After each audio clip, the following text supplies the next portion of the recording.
में, पर कभी भगवत विस्मृति ना हो चित्त में। एक प्रसंग आता है, राजस्थान के एक भक्त हुए, और कैसे भक्त थे? काले खां, म्लेच्छ थे। उनका प्रसंग मैं कभी कभी सुनाया करता हूं। तो भगवान के परम भक्त श्री मदन मोहन जी के भक्त हुए, और ऐसी भक्ति करते थे ठाकुर जी की। पहले तो इनको केवल मंदिर में साफ सफाई का काम दिया गया था, तो केवल अपने घर को चलाने के लिए, रोजगारी के लिए मंदिर जाया करते थे, कोई भगवान के प्रति भाव नहीं था। लेकिन नित्य इसी भाव से मंदिर जाने का यह प्रभाव हुआ कि धीरे धीरे इनको ठाकुर जी की भक्ति की लत लगने लग गई। अब तो ऐसी स्थिति हो गई कि पूरे दिन मंदिर में रहते और मंदिर में बैठ करके ठाकुर जी को ही निहारते रहते। बीच में भोजन करने के लिए सब लोग अपने अपने घर जाते, परंतु ये वहीं बैठे बैठे ठाकुर जी को ही देखते रहते। और इसी का प्रभाव ऐसा हुआ कि इनके सब परिवार के लोग इनके बड़े विमुख हो गए, और सबसे ज्यादा तो इनकी पत्नी, क्योंकि काले खां के कोई पुत्र नहीं था, संतान नहीं थी। बहुत ध्यान से सुनिएगा सब लोग। राजस्थान में हमारे वृंदावन के ठाकुर जी विराजते हैं, श्री मदन मोहन लाल जी। हम जो सप्त निधियों का वृंदावन रसामृत गाते हैं, आज से गाएंगे, आप सबको उसकी प्रति मिलेगी। उसमें एक ठाकुर हमारे वृंदावन के श्री मदन मोहन जी, और मदन मोहन जी विराजते हैं करौली राजस्थान में। और एक विडंबना की बात बताऊं, मैं आज तक कभी करौली नहीं गया, पर मदन मोहन जी की इतनी कथाएं गाई हैं, मदन मोहन जी का इतना लीला वर्णन किया है कि निश्चित है जिस दिन जाऊंगा उस दिन मदन मोहन जी का अद्भुत आनंद आएगा दर्शन करने में। मंदिर में झाड़ू लगाने की सेवा करते थे काले खां। लेकिन जब भी घंटे घड़ियाल बजते, आरती होती, तो काले खां झाड़ू छोड़ के और जहां सिड्डियां थी ना, वहीं दूर खड़े हो जाते। तो सबसे ऊंची सिड्डी जो थी वो काले खां के बिल्कुल नेत्रों के पास ही आती थी। तो वहां से वैष्णवों के चरणों के बीच से हल्की सी थोड़ी सी झांकी मदन मोहन जी की काले खां को दिखती थी।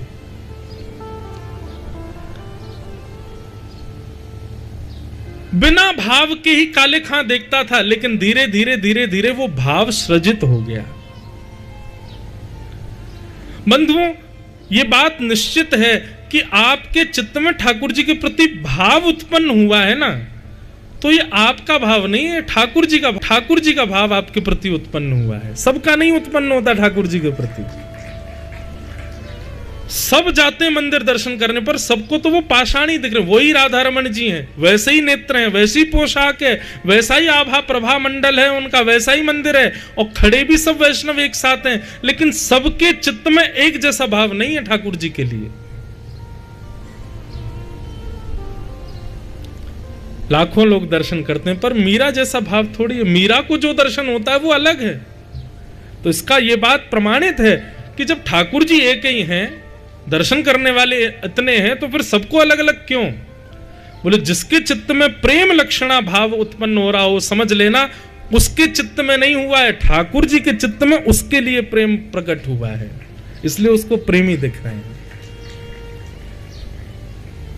कभी श्री राधा रमण जी का दर्शन करो, राधा वल्लभ जी जाओ, बिहारी जी जाओ, और दर्शन करते समय दर्शन हो गए। अब दर्शन होने के बाद क्या होता है? मंदिर से निकलो, लेकिन सब खींचते रहे और आपके पैर बार बार कहें नहीं एक बार और देख लूं, बस एक बार और निहार लें, अभी थोड़ा सा और देख लें, अभी मन भरा नहीं। अरे ट्रेन का समय हो रहा भाई, गाड़ी निकल जाएगी हमारी, अभी निकल जान दो, कल चले जाएंगे, नहीं एक और देखने दो। ये स्थिति हो जाए तो यही समझना आपके चित्त में नहीं प्रेम आया है, उनके चित्त में आपके लिए प्रेम आया है।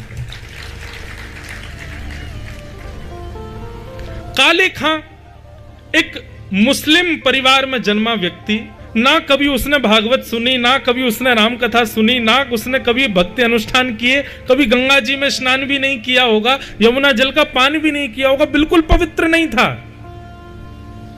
उस काले खां को मदन मोहन जी प्रिय लग गए, तो इसमें आप क्या लोगे? यहां हमारे शास्त्र कहते हैं इतने नियमों का पालन करो तब ठाकुर जी से प्रेम होगा, और यहां तो काले खां ने कुछ भी नहीं किया, फिर प्रेम कैसे हो गया? ठाकुर जी ने प्रेम किया है उससे, इसलिए प्रेम हो गया।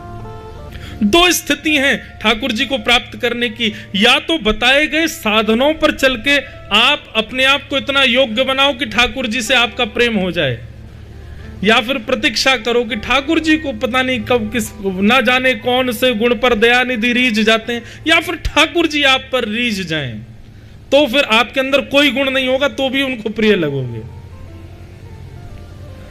काले खां पर ठाकुर जी रीझ गए और काले खां को मदन मोहन जी प्रिय लगने लगे।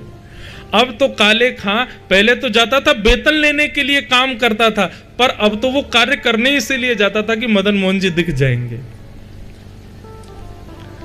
घर परिवार के लोग डांटने लगे, फटकारने लगे, पत्नी कहने लगी इतने वर्ष हो गए ब्याह को, हमारी कोई औलाद नहीं है, हमारे कोई पुत्र नहीं है। परिवार के दूसरे लोग कहते, बोले होगा कैसे? अपने खुदा को छोड़ करके दूसरे को भजेगा तो फिर वो कहां से देगा? जब अपने खुदा से गुहार करेगा, नमाज आदि करेगा, उनसे प्रार्थना करेगा, तभी तो वो देंगे। अपने बादशाह को भजता नहीं है, दूसरों के बादशाहों के पास जाएगा, दूसरों का बादशाह तो दूसरों की सुनेगा ना। ये ताने रोज सुन सुन करके काले खां और घर का आना बंद कर दिया उन्होंने। बोले क्या करूं, घर जाता हूं, सब सुनाते हैं। एक दिन इतने परेशान हो गए काले खां, मदन मोहन जी के सामने खड़े खड़े बोले, हे मदन मोहन जी, मुझे पुत्र की कामना नहीं है, पर मैं चाहता हूं मेरी पत्नी का मुंह बंद हो जाए।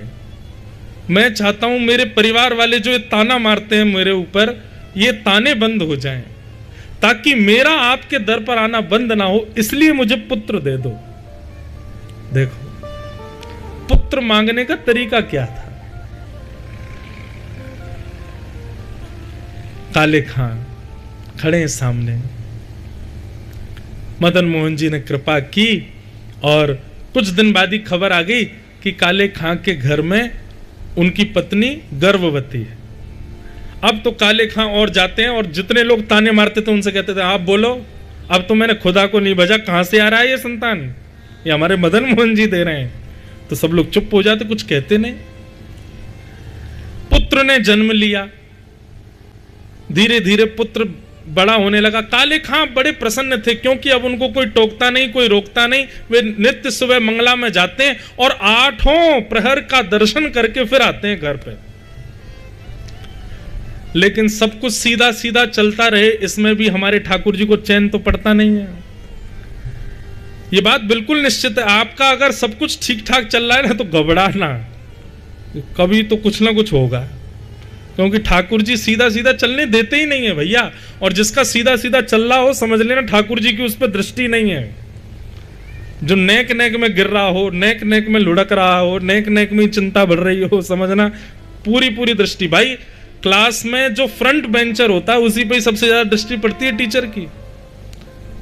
उनका तो नाम ही बैक बेंचर से, वो तो पढ़े लिखे गंवार, वो गंवारी माना जाता है उनको। क्यों? टीचर देखे ना, इसीलिए तो पीछे बैठते हैं। सबसे पहला क्वेश्चन ही किससे पुटअप किया जाता है? जो सबसे आगे बैठा हो। बार बार प्रश्न जीवन में आ रहे हैं, बार बार उथल पुथल आ रही है, तो समझो आप फ्रंट बेंचर हो ठाकुर जी की क्लास के। तो सब कुछ ठीक रहे, इसमें ठाकुर जी राजी तो रहते नहीं है। 8 वर्ष की आयु हो गई काले खां के पुत्र की। यमुना के तट पर नदी के किनारे खेल रहा था और एक काले सर्प ने उनके पुत्र को डस लिया। मृतक अवस्था में पड़ा है। कुछ मित्रों ने जाकर के काले खां की पत्नी को बताया, आपके पुत्र को सर्प ने डस दिया। पत्नी दौड़ी दौड़ी गई, अब सोचने लगी कहां जाऊं, तो बोली मंदिर में काले खां को बताते हुए जाऊंगी पुत्र के पास। काले खां को जाकर के सूचना दी, बोले जल्दी चलो। बोले क्या हो गया, इतनी हाफ क्यों रही हो, क्या हो गया? बोले हमारा पुत्र खेलने के लिए गया था उसको सर्प ने डस दिया है, जल्दी चलो, कोई वैद्य बुला के लाना पड़ेगा, कोई झाड़ा देने वाला बुलाना, पुत्र मर जाएगा हमारा। इतने में ही घंटा बजने लगा ठाकुर जी की राजभोग आरती का। जैसे ही राजभोग आरती के घंटा बजा, काले खां बोले, अरे तू जा, जल्दी जा, मैं आरती करके आता हूं। काले खां की पत्नी बोली, तुम कैसे काफिर हो, हमारा पुत्र मरने वाला है, उसको सर्प ने डस दिया है, तुमको अभी भी ये कालिया दिख रहा है, इस मदन मोहन की शरण में बैठे हो। काले खां, भूलो मत, इन्होंने ही दिया है वो हमको। बोले इन्होंने दिया है तो फिर ये बचा लें आज उसको। ऐसा कहकर के और भी कई बातें कहकर के पत्नी तो वहां से चली गई। काले खां मदन मोहन जी को देख रहे हैं, नेत्रों से आंसू गिर रहे हैं। काले खां कह रहे हैं, आपको अच्छा नहीं लगता ना कि हम ठीक ठीक रहें? सब कुछ ठीक तो चल रहा था, 8 सालों से किसी ने मुझसे कुछ नहीं कहा। 8 सालों में एक दिन भी ऐसा नहीं गया कि मैंने आपकी कोई आरती छोड़ी हो, मेरे किसी भी दर्शन में अवकाश आया हो। फिर ये आज कौन सा नया खेल खेल दिया आपने? काले खां तो दर्शन करते रहे, ठाकुर जी को देखते रहे।